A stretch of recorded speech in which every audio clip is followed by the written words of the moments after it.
Ads లేకుండా latest episodes చూడండి.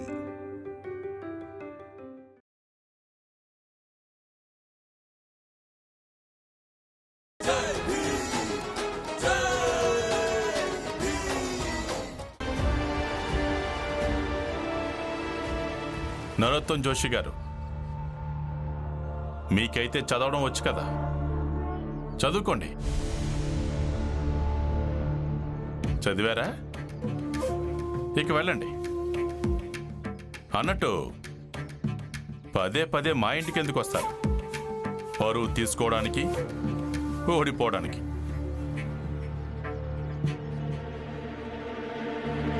అయినా ఎన్నిసార్లు ఓడిపోతారు? వెళ్ళండి వెళ్ళండి, మీరంతా వెళ్ళండి. ఇంకా ఏం చేస్తున్నారు? వెళ్ళండి.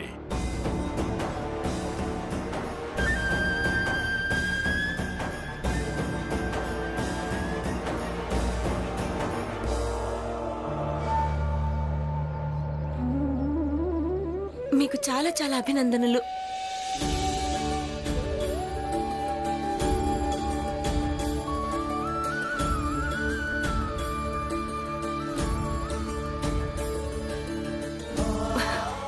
మీ అందరికీ చాలా చాలా ధన్యవాదాలు. మాకు సహాయం చేసినందుకు చాలా చాలా ధన్యవాదాలు.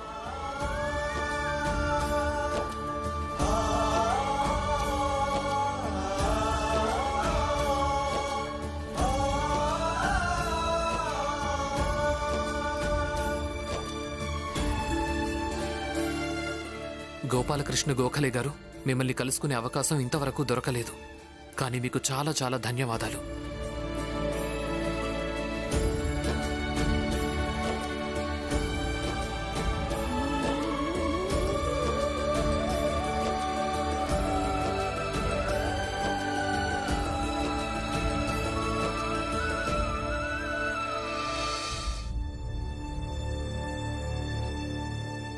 ఎలా అనిపిస్తోంది ఇప్పుడు మీ ఇద్దరికి?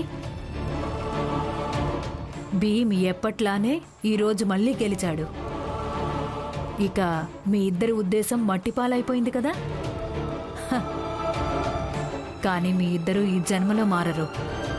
మీ ఇద్దరి మీద ఎప్పుడు ఎలాంటి ప్రభావం పడదు. సర్లే, నేను ఈ విషయాన్ని పట్టించుకోను కూడా. నేను కేవలం ఈ విషయంలోనే సంతోషంగా ఉన్నాను. ఈరోజు భీమ్ కారణంగా వీళ్ళందరూ గిరిమెంట్ కూలీలుగా మారకుండా తప్పించుకున్నారు.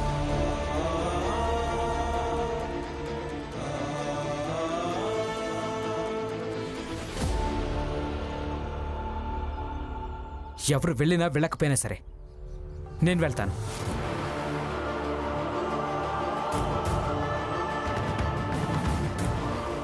జోషి గారు, ప్రచండదేవ్ గారు, నేను ఇంకా నా భార్య వెళ్తాం. మమ్మల్ని తీసుకెళ్ళండి. బాలా, నీకు ఏ విషయమైనా ఎందుకు అర్థం కాదు? బస్తీ వాళ్ళందరికీ విషయం అర్థమైపోయింది. అగ్రిమెంట్ కూలీలుగా మారడం ఒక రకంగా బానిసత్వం అని. అయినా నువ్వు విదేశానికి వెళ్తున్నావా బానిసలాగా మారడానికి? ఎందుకు? నేను ఇంకా భీమ్ దీన్ని వ్యతిరేకిస్తున్నామనా? అందుకేనా? పరాయి వాళ్ళు అనుకో నన్ను భీమ్ను ద్వేషిస్తూ ఉంటారు. అంతవరకు అయితే సరే. నువ్వు కూడానా? అవును, నేను కూడా. అయినా కూడా మీ అందరి దృష్టిలో నేను పరాయి వాడినే కదా. చూడండి నాన్న, నాకు అన్ని విషయాలు అర్థమవుతాయి.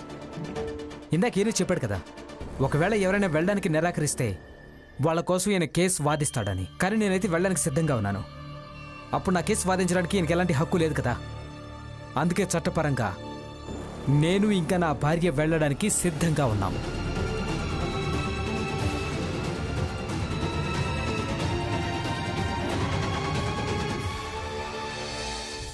చెప్పు భీమ్, నేను చెప్పిన దాంట్లో తప్పుందా? కావాలంటే ఇక్కడున్న మీ సార్నే అడుగు. ఆయన ఎంత పెద్ద లాయర్, చట్టపరంగా ఏది చేయొచ్చో ఆయనకి చాలా బాగా తెలుసుంటుంది. జోషి గారు, మమ్మల్ని తీసుకెళ్ళండి, పద. అలాగే అలాగే రాజకుమార బాల, ఇంకేదైనా ఆజ్ఞాపిస్తారా?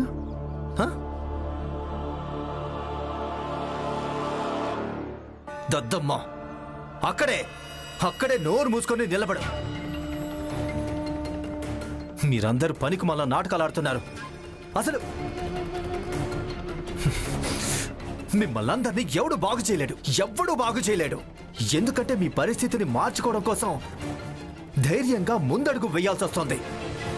కానీ మీరందరూ పెరికి వాళ్ళు, అసమర్థులు, దత్తమ్మలు.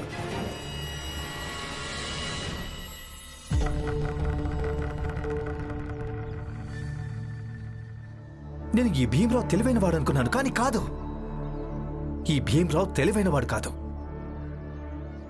నిజానికి మీరందరే మూర్ఖుల్లారా. అసలు ఈ భీమరావు కాస్త భయపెట్టగానే మీరు భయపడిపోయారు. అందరు భయపడ్డారు. ఇక్కడే బొంబాయిలో ఉండి మగ్గుతూ చావండి, ఇక పేదరికంలోనే బ్రతుకుతూ ఉండండి. మేమనుకున్నాం కొంచెమైనా సహాయం చేద్దామని, మీ అందరికీ మేలు చేద్దామనుకున్నాను. లేదు, ఎప్పుడైనా నాలాంటి మంచి వ్యక్తి, స్వచ్ఛమైన మనసున్నవాడు సహాయం చేయడానికి వస్తే అప్పుడు మీ అందరికీ ఏమనిపిస్తుందంటే ఆ వ్యక్తి మీ అందరి చెడు కోరుకుంటున్నాడని. అలాగే మూర్ఖుల్లారా, ఇలాంటి భ్రమలో మాత్రం ఉండొద్దు. మీరందరూ వెళ్లకుంటే మాకేదో నష్టం కలుగుతుందని అస్సలు అనుకోకండి. అలాంటిదే ఉండదు.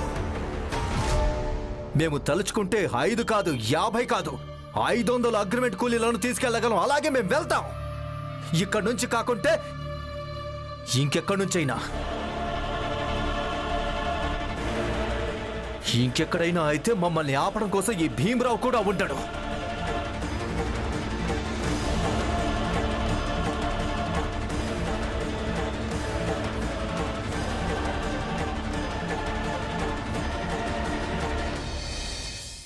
మీరు ఈ అగ్రిమెంట్ కూలీలుగా మారే పద్ధతిని ఎంతకాలం ఆపగలరో అది చూద్దాం. అయినా ఆంగ్లేయ ప్రభుత్వం అసలు మీ మాట ఎందుకు వింటుందని?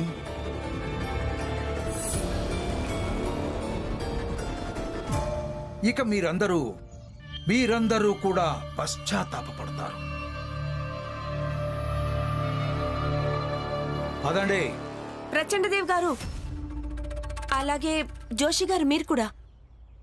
మీరిద్దరు అన్నారు కదా, మీరు 20 మంది గిర్మెంట్ కూలీలను వెతికి తీసుకొస్తారని. వాళ్ళు గిర్మెంట్ కూలీలుగా సంతోషంగా ఉన్నారని, వాళ్ళ బతుకులు బాగుపడ్డాయని. ఎక్కడున్నారు? మీరెప్పుడు తీసుకొస్తారు?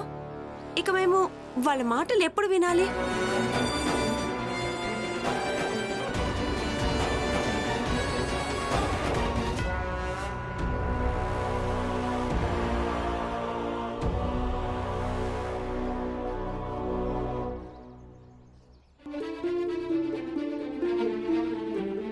మేం కూడా బయలుదేరుతాం.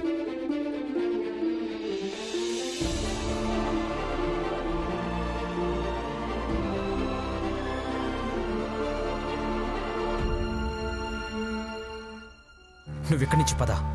పెద్ద విప్లవకార్యంలా మాట్లాడుతున్నావు కదా, ఇంటికి పద, నీ సంగతి చెప్తాను. పద, నడు. వదలండి.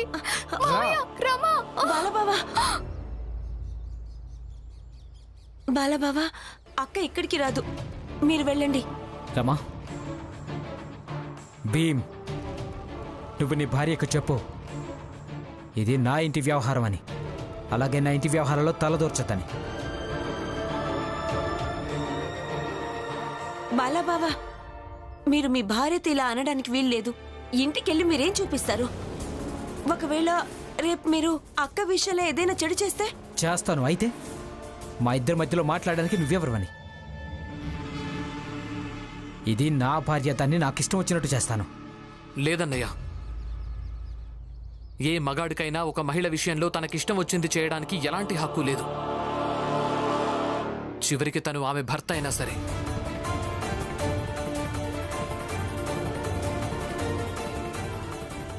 కానీ నాకుంది. నాకిష్టం వచ్చినట్టు నేను చేస్తాను. పద. నా చెయ్యొదలండి, నేనెక్కడికి రాను. నేనిక్కడే ఉంటాను వీళ్ళందరితో కలిసి.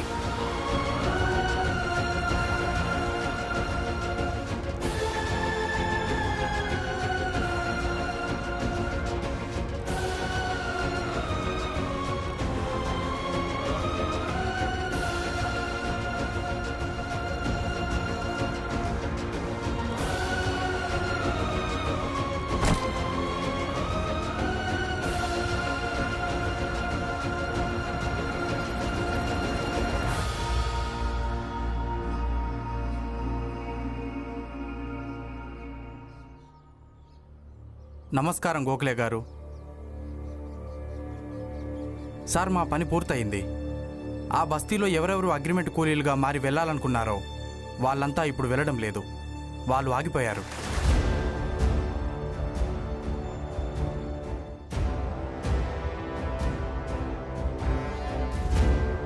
కూర్చోండి.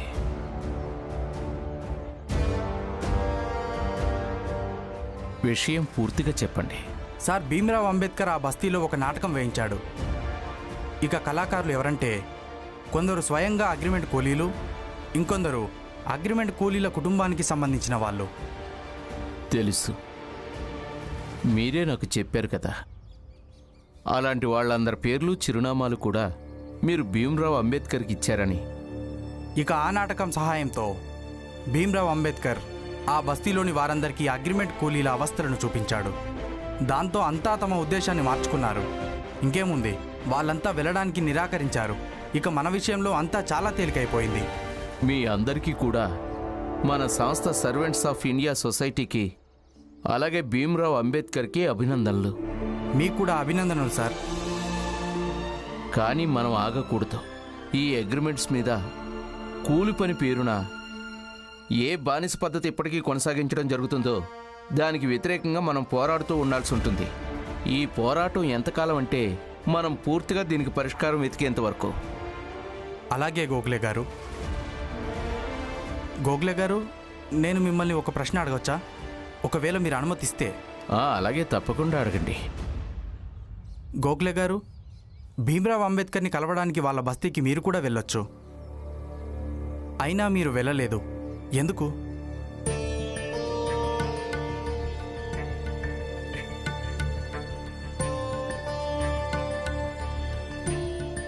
విషయం ఏంటంటే, నేను భీమ్రావ్ బస్తీ వాళ్లకు ఒక పాఠం నేర్పాలనుకున్నాను.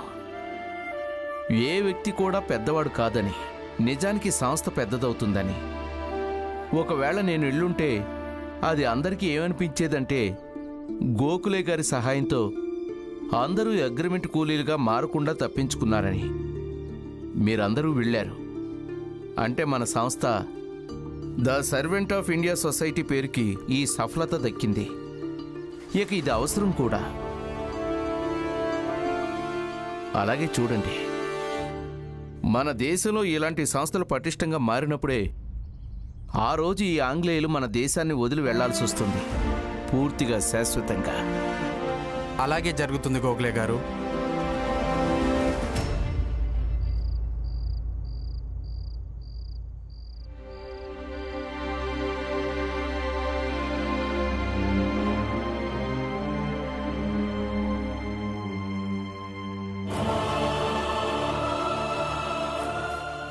చూడు, దీన్ని జాగ్రత్తగా చూడు. ఈ రేఖ చట్టం రేఖ. దీన్ని దాటడం అంటే దాని అర్థం కోర్టు ఇచ్చిన తీర్పుని అవమానించడమే. ఇప్పుడు నువ్వు దీన్ని దాటగలిగితే దాటు.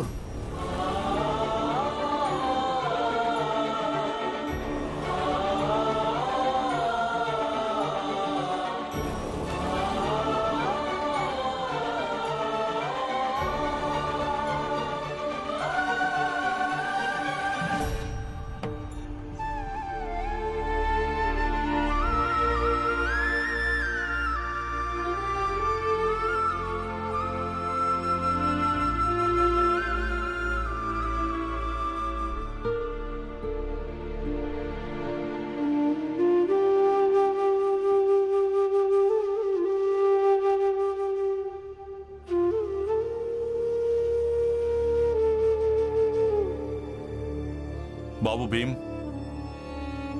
ఏం చూస్తున్నావు? నాన్నా, పొద్దున నేను ఈ రేఖ లోపల నిలబడి ఉన్నప్పుడు అప్పుడు నేనెంత నిస్సహాయునైపోయానంటే, ఎంత అనుకున్నా నేను ఈ రేఖలోంచి బయటకు రాలేకపోయాను. అయినా నేను ఒక్క అడుగు బయటకు వేసుంటే ఇక ఈ రేఖను దాటేవాణ్ణే. కానీ దాటలేకపోయాను. కానీ ఒక్కటి నాన్న, దీంతో నేను 2 విషయాలు నేర్చుకున్నాను. ఒకటేంటి అంటే, చట్ట పరిధిలో లోబడి ఉండటం కోసం మన మీద మనకు నియంత్రణ ఉండటం చాలా ముఖ్యమని. ఇక రెండోదేంటంటే చట్ట పరిధిలో ఉంటున్న ఒక వ్యక్తి చాలా శక్తివంతంగా ఉంటాడు.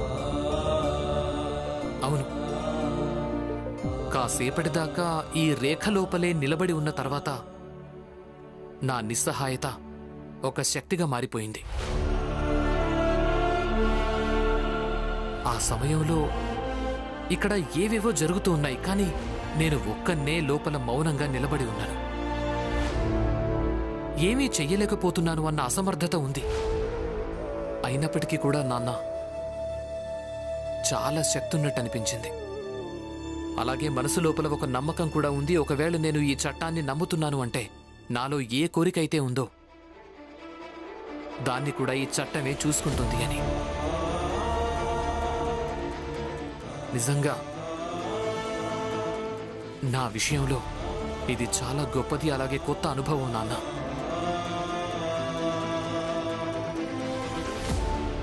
చూడు బాబు, అన్నిటికంటే తెలివైన పనేంటంటే చెడు మార్గంలో ముందుకు సాగడం. ఇక అన్నిటికంటే కష్టమైన పనేంటంటే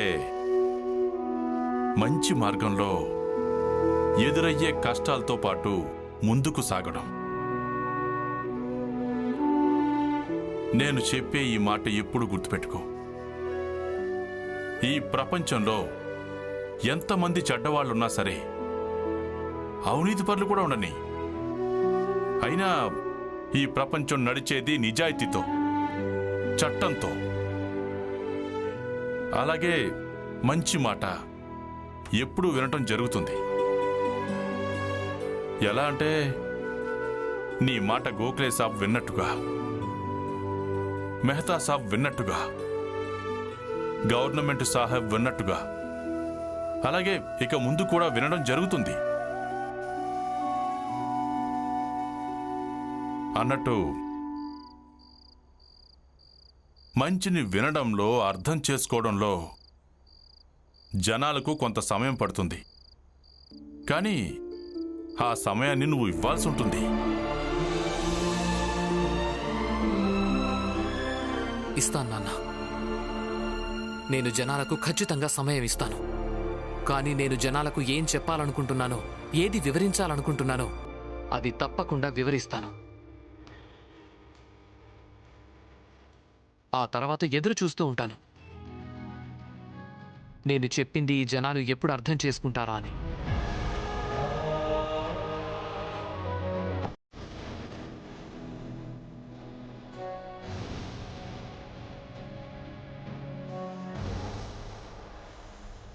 కానీ ఇదంతా మనం చట్ట పరిధిలోనే ఉంటూ వివరించాల్సి ఉంటుంది. అలాగే నాన్న. పదబాబు, రాత్రి బాగా పొద్దుపోయింది, నిద్రపోదాం.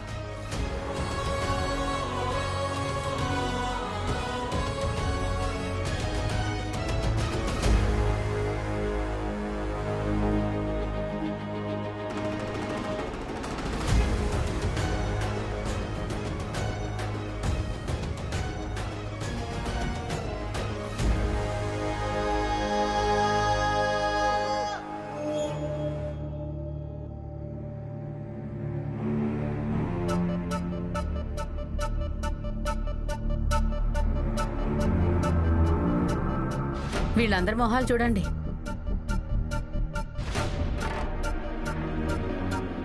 మీరందరూ ఇలా చేస్తారని నేను అనుకోలేదు. అరే, ఆ పనికి మాలిన భీమ్ మిమ్మల్ని భయపెట్టగానే మీరంతా భయపడిపోతారా? మీరందరూ తనని గెలిపించారు, ఇక మీరంతా ఓడిపోయారు.